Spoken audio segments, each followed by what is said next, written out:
দেখো আমাদের অ্যানিভার্সারিতে কেক করছি আর শ্রীজি এদিকে দাঁড়িয়ে দাঁড়িয়ে দেখছি। অ্যানিভার্সারি কেকটা কেমন হয়েছে জানিও। একটা দুটো করে জাস্ট পাল দিয়ে দিচ্ছি।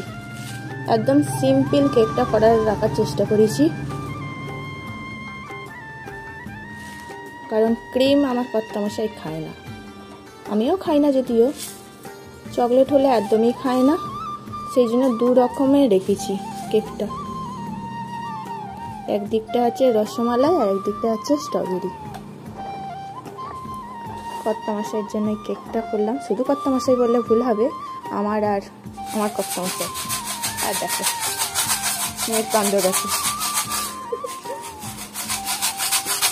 দাও এই পালগুলো রেখে দেবো, দাও না। সিরির খুব মজা, ওর মামা মেয়ের বাবাই অ্যানিভার্সারি বলে কথা। এসো, আশা করছি তোমরা বুঝেই গেছো আজকে আমাদের অ্যানিভার্সারি, 4th অ্যানিভার্সারি। তো শ্রীজিকে নিয়ে একটু বাইরে বেরোবো। শ্রীজির বাবাই বলছে চলো একটু রেস্টুরেন্টে গিয়ে খাওয়া দাওয়া করে নিয়ে আসি। ভেবেছিলাম ও যে গিফটটা দিয়েছে সেই গিফটটা পরে যাবো। কি গিফট সেইটা তোমাদের পুরো ভিডিওটা দেখতে হবে, নাহলে বুঝতে পারবে না। কিন্তু মেয়েকে নিয়ে যাবো তো, সেই জন্য হয়েছি না থাক, হ্যান্ডেল করতে পারবো না, সেই জন্য শ্রীজি আমাকে দেখছে। ও তো জানো নতুন ড্রেস পরলে ও ভাবে খালি ওকে রেখে পালাই। ওর বাবার কাছে ছিল, তাড়াহুড়ো করে ড্রেসটা পরে নিয়েছি, নাহলে আবার অনেক রাত হয়ে যাবে।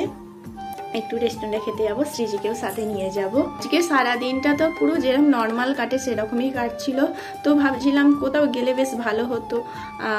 প্রত্যেকবারে তো প্রত্যেক রকম অ্যানিভার্সারিটা কাটিয়েছি, প্রথমবারে কিন্তু এখানেই কাটিয়েছিলাম।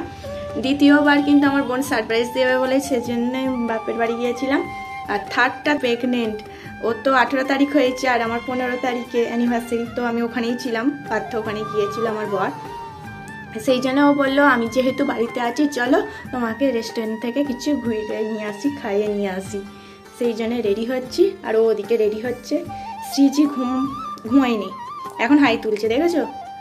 3টের সময় উঠেছে দুপুর আর এখন 7টা বাজে, ঘুমায়নি। তো ওকে 6টার সময় ঘুম পাড়াতে গেলাম, আমি 7টায় বেরোবো, নাহলে অনেকটাই লেট হয়ে যাবে। ঘুমোলে তাহলে একটু সুবিধা হয়, ও গাড়িতে যেতে যেতে ঘুমাবে নিশ্চিত। ভাত দিচ্ছে আমাকে, এসে আবার কেক কাটা হবে। কেক তো করেছি তোমরা দেখলে। শ্রীজির বাবাই রেডি হচ্ছে, রেডি হয়ে গেলেই এবার বেরিয়ে পড়বো। দেখো শ্রীজিকে চাদর মুড়ে ভালো করে নিয়ে চলে এসেছি রেস্টুরেন্টে। কোথায় এলাম মাম্মা? কোথায়? কাকা বুড়ি দেখছে, চারিদিকে আলো জ্বলছে, সব চারিদিকে দেখছে। কি অর্ডার করবে? তুমি কি খাবে মাম্মা? তুমি কি খাবে? দেখো কি খাবে, সবাইকে বলো, সবাইকে বলো কি খাবে। তুমি কি খাবে? চিকেন ললিপপ না চিকেন স্যুপ খাবে? কোনটা খাবে? ও দেখো না আলো দেখছে কেমন। এই প্রথম শ্রীজি রেস্টুরেন্টে খেতে এলো। এদিকে দেখো খাবার অর্ডার দিয়ে দিয়েছি আর শ্রীজি ঘুরে ফিরে চারিদিকে দেখতে ব্যস্ত, আর ওদিকে দেখো আমার কর্তামশাই ফোন দেখতে ব্যস্ত। যেই রেস্টুরেন্টে গেছিলাম সেইটার নাম হচ্ছে আদর্শ কিচেন, ওইটা সিঙ্গুরেই। তারপর দেখো কি খাবার অর্ডার দেবো, কি খাবার অর্ডার দেবো করতে করতে আমি তো অর্ডার দিয়ে দিলাম আমার জন্য মিক্স চাও। 2টো চাও অর্ডার করা হয়েছে, কিন্তু আমারটা আছে মিক্স চাও, ওরটা আছে ভেজ চাও। শ্রীজি ভাবছে এদিকে আমার খাবার দেয়নি, এদিকে বাবাই আর মাম্মামের খাবার দিয়ে দিয়েছে, আমার প্লেটটা ফাঁকা কেন?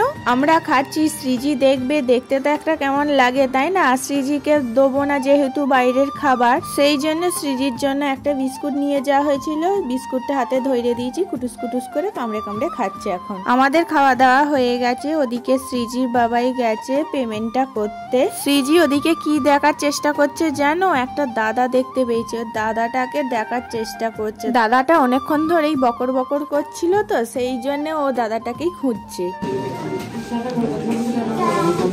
টাটা করো, তুমি টাটা করো, তুমি টাটা করো, টাটা টাটা, বাই শিউ করে দাও, বাই শিউ।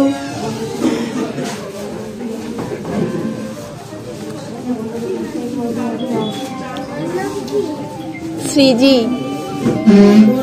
তোমার নাম কি? কি বলবে তো? দাদারা কি বলছে? তোমার নাম বলতে পারিস?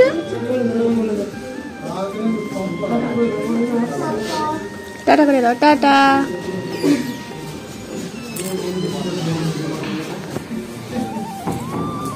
দেখো আমাদের খাওয়া দাওয়া হয়ে গেছে, সেই জন্য বেরিয়ে পড়েছি। মেয়েকে নিয়ে যেহেতু বেরিয়েছি সেই জন্য বেশি লেট করা যাবে না, তাড়াতাড়ি ফিরে পড়তে হবে। খাওয়া দাওয়া হয়ে যাওয়ার পর মনটা একটু আইসক্রিম করছিল, সেই জন্য ভাবলাম চলো তো আইসক্রিম খেয়ে আসি। আর সত্যি বলতে জানো তো, অরুণ আইসক্রিম এই ফার্স্ট টাইম খেলাম, খুব সুন্দর আইসক্রিমটা। এই ফ্লেভারটা ছিল বাটারস্কচে। আমার বরকে বললাম আইসক্রিম খাবে, ও বললো না খাবো না, ঠান্ডা লেগে যাবে এই শীতকালে। ও তো খেতেই চাইছিল না, আমার থেকে একটুখানি দিলাম, খেয়ে বললো না আইসক্রিমটা সত্যি খুব ভালো। আর দেখো আমি এদিকে আইসক্রিম খাচ্ছিলাম, সৃজি দেখছিল, সেই জন্য ভাবলাম ওকে ট্রেন গাড়ি দেখাই। ওদিকে দেখো ট্রেন যাচ্ছিল বলে সৃজিকে বলছিলাম ওই দেখো ট্রেন গাড়ি যাচ্ছে, তুমি ট্রেন গাড়ি চাপবে। ভুলিয়ে আমি খেয়ে নিলাম। এদিকে সৃজির ঠাম্মি দাদু তো বাইরের জিনিস খায় না, সেই জন্য অন্য কিছু খাবার নেওয়া হয়নি, মিষ্টিটাই নিয়ে নিলাম। সৃজিকে দেখো চাদর ভালো করে মুড়ে নিয়েছি, আর নাহলে ঠান্ডা লেগে যাবে। রোদ ধরে গেছি তো, গাড়ির হাওয়া লেগে গেলেই ব্যাস। খাওয়া দাওয়া করে আমরা চলে এসেছি। সৃজির ঘুমিয়ে পড়েছিল, যাওয়ার যখন তখন ঘুমিয়ে পড়েছিল, আসার সময়ও ঘুমিয়ে পড়েছিল। ঠান্ডা হাওয়া লাগছে না, বাইরে ঠান্ডা ভিতরে গরম, ঠান্ডা লেগে গেলে এটাই ভয়। তো এবার কেক কাটতে হবে, রেডি হতে হবে, চলো। অনেক রাত হয়ে গেছে তো আসতে, তো মেয়ের ঘুমো এসে গেছে, বাড়ির সকলে এবার ঘুমোবে। শাড়ি পরতে গেলে সাজতে গেলে দেরি হবে বলে সেই জন্য এই ড্রেসটা পরেই কেকটা কেটে নিচ্ছি। শাড়িটা তোমাদের দেখাচ্ছি, আমাকে একটা শাড়ি দিয়েছে, খুব সুন্দর শাড়ি। এই যে দেখো এই শাড়িটার নাম হচ্ছে বিচিত্রা শাড়ি, বিচিত্রা সিল্ক শাড়ি। তো শাড়িটা পরে কেমন লাগবে তো জানি না, হঠাৎই কালকে নিয়ে আসা হয়েছে শাড়িটা। পরলে বেশ আরও ভালো লাগতো, কিন্তু আর কিছু করার নেই, টাইমের অভাব। তারপরে সৃজিরও এদিকে ঘুম এসে গেছে। এবার সৃজি যে আমি ওকে রেখে সাজবো না, কাঁদতে শুরু করে দেবে, কেউ ধরার লোক নেই, ওর বাবার কাছেও থাকতে চাইবে না, সেই জন্য থাক, এই শাড়িটা না অন্যদিন পরা হবে। আর দেখেছো হাই উঠছে বললাম বলে, তো সেই জন্য কেকটা কেটে ফেলবো। ওদিকে দাদা ভাই আসছে, তার মানে সৃজির বাবাই। তো কেকটা দাঁড়াও একবার দেখাই তোমাদের। এই দেখো আমরা ছোট্ট করে একটা কেক কেটে সেলিব্রেট করব। একটু ফুল থাকলে বেশ ভালো হতো, হয় গোলাপগুলো ওদিকে তুলে দেওয়া হয়েছে, থাক। হ্যাঁ গো, শাড়িটা পরে কেমন লাগছে পরে তোমাদের আপডেট দিয়ে দেবো। আমার শাড়িটা বেশ খুব ভালো লেগেছে, শাড়িটা দেখো বাটল গ্রিন কালার। সৃজির বাবাইয়ের কোলে বসে পড়েছে কেক কাটার জন্য। সৃজির ঠাম্মি দাদু আসুক, তারপর কেক কাটা হবে, কিন্তু ভিডিও করে দেওয়ার লোকই নেই। তো ঠাম্মিকে বলতে হবে একটু ভিডিও করে দাও, তো ঠাম্মি পারে না, তো সেই জন্যই তো প্রবলেম। আমরা নিজেরাই সেলফি তুলে করবো, ঠিক আছে? ডাক ঠাম্মিকে, ডাক, এই করে ডাক, ছুটি না না। হ্যাঁ দাদুকে ডাকো, দাদু এসো। ঠাম্মি কয়? ঠাম্মি কি খেতে বসেছে নাকি? দাঁড়াও না, ঠাম্মি আসুক।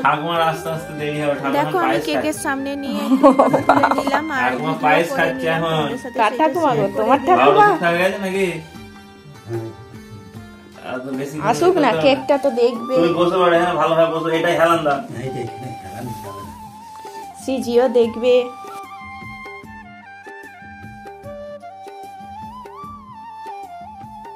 সৃজির ঠাম্মি আসেনি বলে সেই জন্য আমরা একটু অপেক্ষা করে গেলাম। ফটোটা দেখানো কারণ হচ্ছে আমি বলছিলাম ফার্স্ট অ্যানিভার্সারিতে এটা আমার হাজবেন্ডকে গিফট করেছিলাম, ও সেটাই বলছিল। দেখো দেখতে দেখতে 4টে বছর কেটে গেল, ভাবতে গেলেই কেমন লাগে, তাই না? আর সৃজিও হয়েছে দেখো 1 বছর হতে চললো। তারপর বলছিলাম কেউ যদি থাকতো ভালো হতো, ভিডিও করে দিত আমাদের যে কেক কাটিংটা। সৃজির ঠাম্মিকেই বললাম ভিডিও করে দেওয়ার জন্য। তো এই প্রথম ফোন ব্যবহার করছে, বড় ফোন তো এর আগে ইউজ করেনি, সেই জন্য ভিডিওটা কিভাবে সেট করতে হবে সেইটাই সৃজির বাবাই শিখিয়ে দিচ্ছে। দেখো এখানে আমরা কেক কাটিং করে নিচ্ছি, আর সৃজির বাবাই না একটু ক্রিম কেক খেতে চায় না, একটুখানি দিলাম মুখে, ব্যাস হয়ে গেল। আর এদিকে দেখো সৃজি কেন কেঁদে উঠলো বুঝতে পারলাম না, সবাই বলছে নাকি ঘুম পেয়ে গেছে বলে, সেই জন্য ওর আর ভালো লাগছে না। এই দেখো সৃজি কেক খাচ্ছে। এই ম্যাও বিড়াল, এই হুলো বিড়াল, মানো আমার কেক আমি খাই। তোমার কেক তুমি খাও। Happy birthday anniversary. মামা একটুখানি খাবে? এই যে তো নাক দিয়ে নাক পয়সা করতে না সসর করছে। আমার কেক খাবে না।